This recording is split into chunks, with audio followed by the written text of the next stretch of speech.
Hello guys, hi, welcome back to my channel. My name is Naomi, or you can call me Nayo-yo. Okay, so today I'm going to be sharing with you 6 tips or 6 things that I wish I knew with regards to packing. Stuff that I wish I knew then that I know now.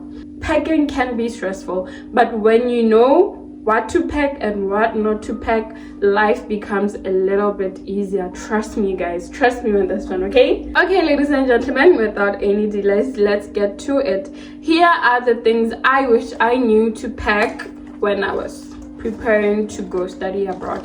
And I'm gonna be looking down at my notes because I made a few notes here. And the first thing on the list, number 1, clothes. When I was preparing to go study abroad, I'm from Botswana and I was going to go study in China, and I went shopping. Baby girl, I went shopping. I was buying jeans, I was buying clothes, I was buying tracksuits because I knew it was gonna be winter there. I was there buying tracksuits, buying jackets, and my suitcase was full. My suitcase was full of clothes, and let me tell you, do not do that. Please do not make the same mistake that I made. Okay, don't go shopping. That's a complete waste of time and a complete waste of your resources. Trust me. I would advise you pack 5 jeans, 5 of your favorite jeans, 5 or 6 of your t-shirts, 1 or 2 dresses, 1 or 2 or 3 pairs of sneakers, 2 socks, and that's it. Trust me, that is it. Okay, because keep in mind that when you are from back home, winter back at home, that is 20 degrees. There is no jacket in Mr. Price that will prepare you for winter that hits 10 degrees in China or in Europe or wherever it is you are going. Trust me, those things that you are buying for winter or for summer, and you say, oh no, I'm moving to China, it's super cold, I need to buy tracksuits from Mr. Price. Don't do it. Don't do it. I would advise you, like I say, pack as minimalistic as you can. Just get your favorite things. Get your basic jeans, get your basic t-shirts, 1 or 2 jacket, and that's it. A majority of the shopping you can go where you can do it where you are going, okay? Because the jackets there would be more suitable for that for the temperature there. That Mr. Price jersey, my dear, it's not going to work. That Macam jacket you are spending thousands on, just save yourself the money. Because I remember the clothes that I bought from back home, and I was saying that for winter, girl, I was wearing those in summer, okay, because it was not giving. So I ended up with a lot of clothes that I brought that were new that I did not even get to use. Okay, I'm advising you. And also, one other thing you have to keep in mind is the fashion sense is very different. I remember back home, we really like skinny jeans, you know, like skinny jeans with skinny jeans, crop tops and whatever, and that's the fashion sense, and you look nice, skinny jeans, nice sneakers, and you're fine. But keep in mind that here, for example, in China, the summer is very hot. Yes, it's very hot at home, but here it's very humid. So that means you're going to be sweating a lot. And if you're wearing like tight clothes, you're not gonna breathe, baby girl. You are not going to breathe. And also the winters are very cold and you need layers. How are you going to layer up with the skinny jean? So you find that here most people wear like loose fitted jeans. I'm just giving an example. They wear loose fitted jeans because, you know, in summer it gives you space to breathe, and in winter you have the opportunity to layer up on your jeans.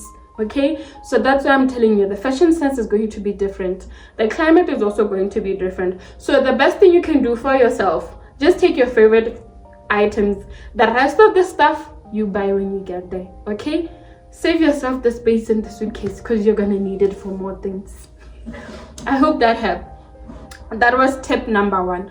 Pack as minimalistic as you can, especially when it comes to clothes. All the other new clothes, you can get them where you're going. Trust me on this one. Just trust me on this one, okay? Okay, item number 2. This one, blankets. Please don't pack blankets, guys. But please don't do it.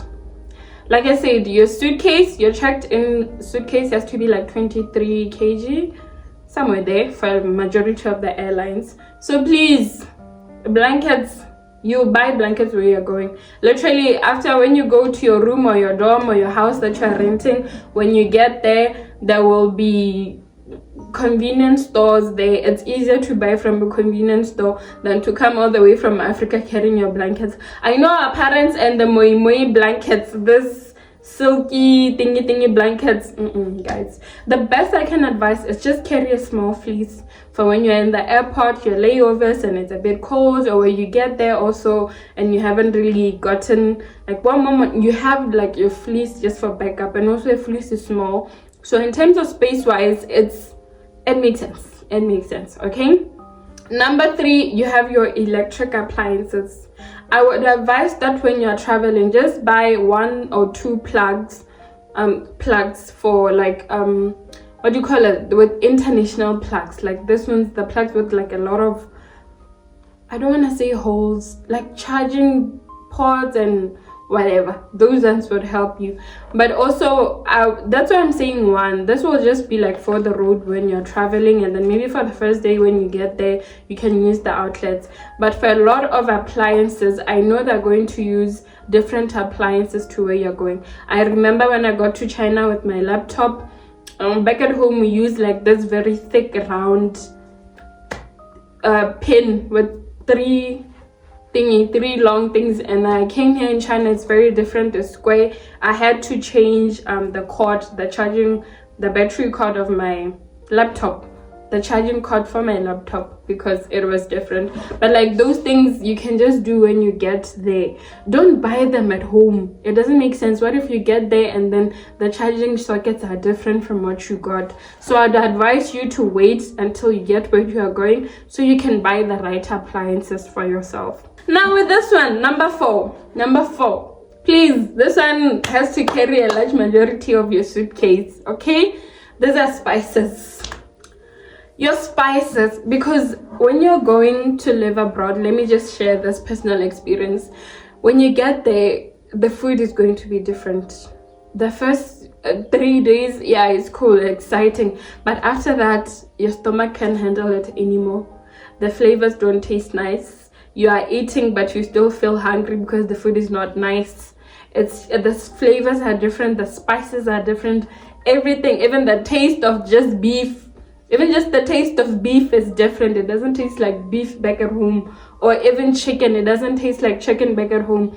So when you are overwhelmed with moving abroad, with settling into your new place, you're going to need a few flavors from home.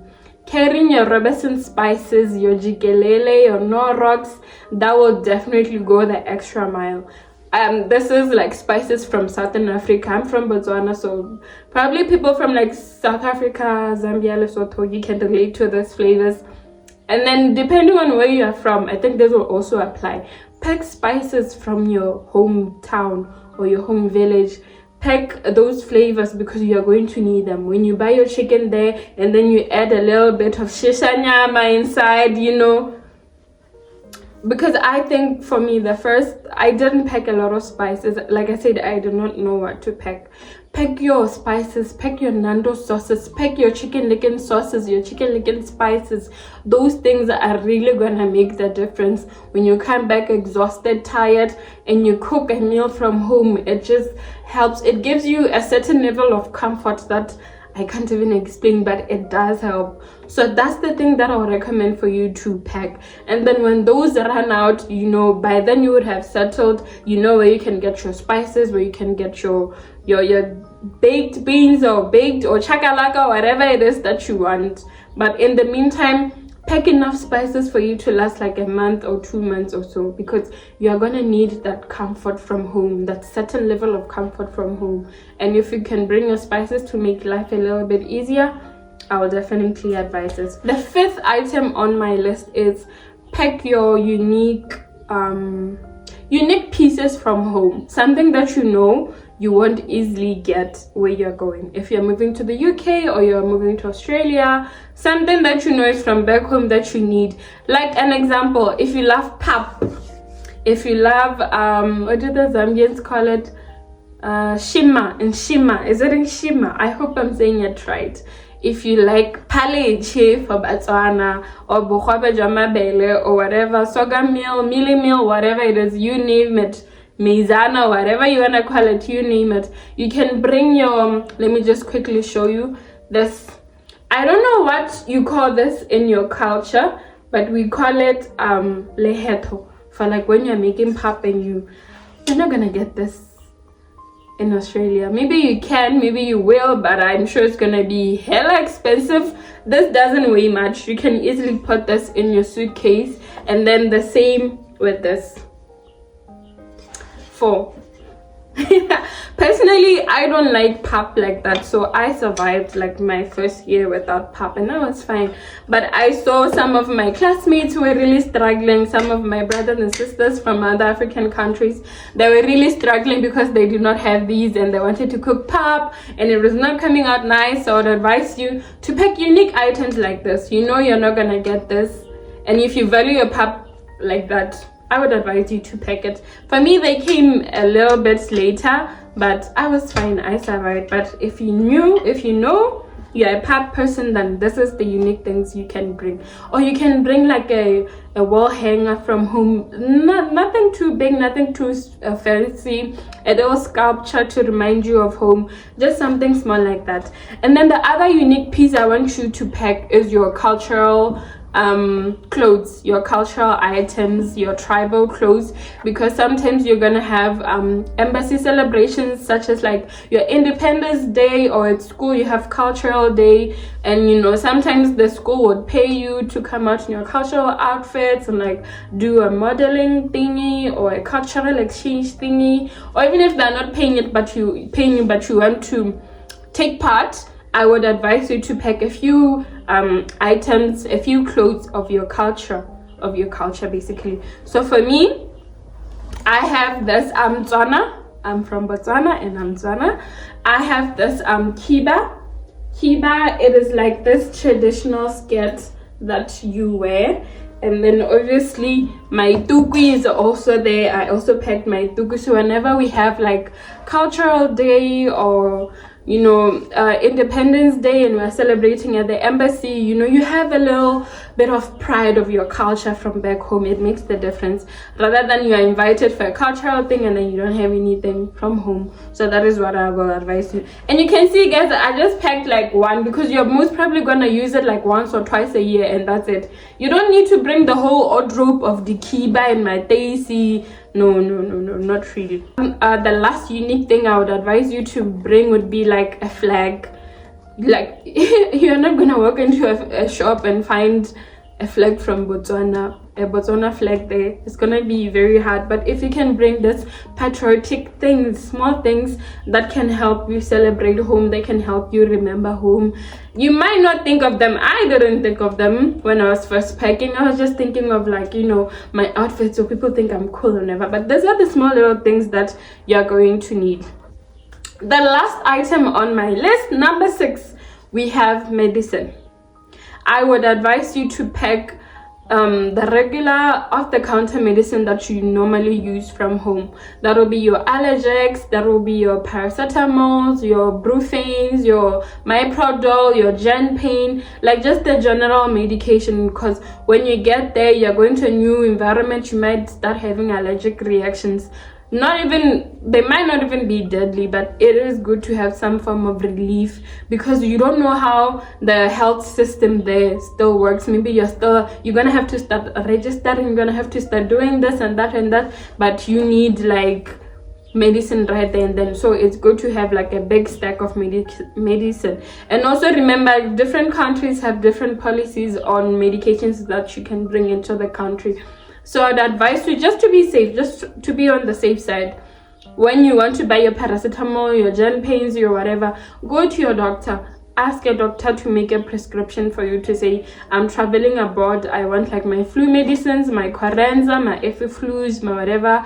Can you please write down a prescription for me? Because I know in countries like in the US, the UK, Australia, New Zealand, they might have like different policies for medicine. So that is why I would advise you just to be on the safe side. When you like your bag is being checked or going through security, you bring up the medicine and you be like, no, but I have a prescription, this is what the medicine is for. They don't do that all the time. I carried my medicine into China. I was never questioned, they never wanted the prescription. But just to be on the safe side, I'll also advise that you do that. Ladies and gentlemen, thank you. That is all the points I had for you today. Those are my packing tips. I don't know if I had forgotten anything, but if you've also studied abroad and you have some packing tips that you wish to share with the audience, please leave it in the comment section below, and I hope this was useful. This is my Instagram. My name is Instagram. It's the same as my TikTok, so it's Naomi_BLK. So if there are any more questions you want to ask from me, you want to feel free. Like, this video was just specific on packing, but if I think of other tips that I wish to share with you guys, I will definitely do so. Like I said, guys, I am not an agent. I do not make people pay for my services or whatever. I have people who ask me questions, who need my help, and I help them where I can. And like I said, I make these videos because I was once preparing to leave or go abroad, or applying to go study abroad. I did not know where to start, what to do, where to begin. And that is why I make these videos, because if I was to run into this video the time I was packing to go study abroad, oh my god, it has made my life and my transition into a different country so much easier. So that is why I make this content for you. Anyways, guys, I hope you enjoyed it. My name is Naomi. See you on the next one. Bye.